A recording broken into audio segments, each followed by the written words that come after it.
Kenapa Muhammad Sanusi kepoci sangat?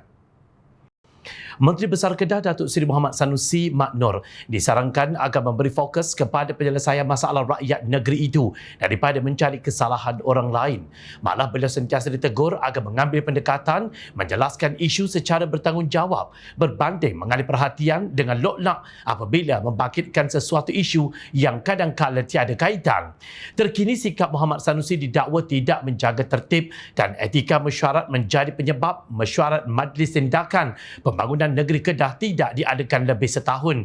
Pengerusi bersama jawatankuasa itu, Datuk Seri Saifuddin Nasution Ismail berkata, Muhammad Sanusi didapati sering menggunakan maklumat dalam mesyuarat yang dihadirinya sebagai modal berceramah di pentas politik.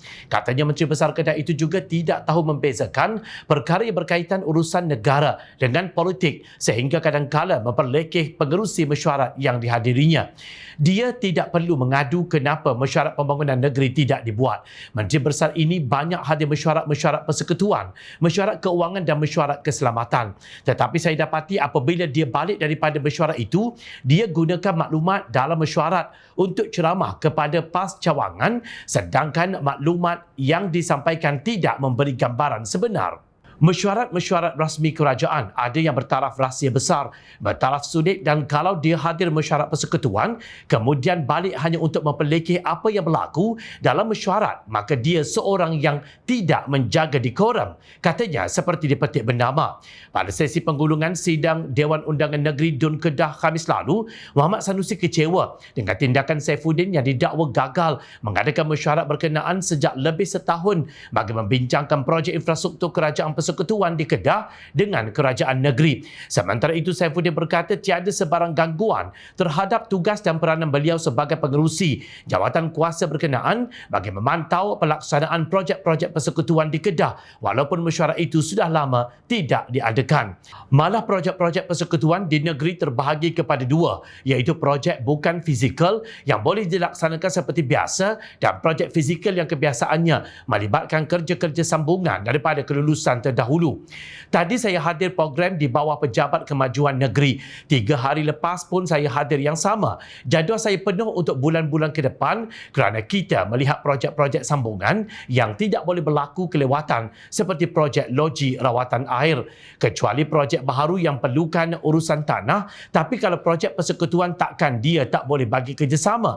Dan kalau dia boleh berubah iaitu jaga etika, saya tidak ada masalah untuk menyegerakan mesyuarat-mesyuarat yang memerlukan kehadirannya, tegas Saifuddin.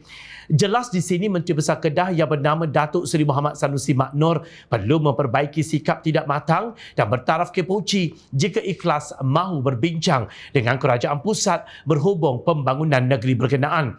Jika benar Menteri Besar Kedah ikhlas untuk bercakap soal rakyat, maka beliau harus menjaga pertuturan beliau dan bukannya sentiasa melemparkan persepsi jahat dan fitnah kepada Perdana Menteri dan kerajaan persekutuan serta membocorkan rahsia yang tidak sepatutnya dikongsikan, apatah lagi di pentas ceramah PAS. Untuk Muhammad Sanusi, hubungan baik antara Perdana Menteri Datuk Seri Anwar Ibrahim dan menteri besar daripada parti lain di beberapa negeri yang berlainan boleh dijadikan rujukan. Bagaimana mungkin agaknya perkara yang asas seperti pembangunan Kedah mahu dibincangkan jika kewarasan beliau sebagai menteri besar yang mahu membincangkan perkara itu jelas tidak kelihatan. Isu yang melibatkan rahsia kerajaan, perlembagaan dan keutamaan pembangunan perlu dibuat secara relevan. Masih ada banyak lagi pembangunan daripada sudut kemiskinan yang perlu diselesaikan dan diberikan tumpuan segera demi rakyat berbanding melayan ketidakmatangan Muhammad Sanusi dan sikap kepoci beliau.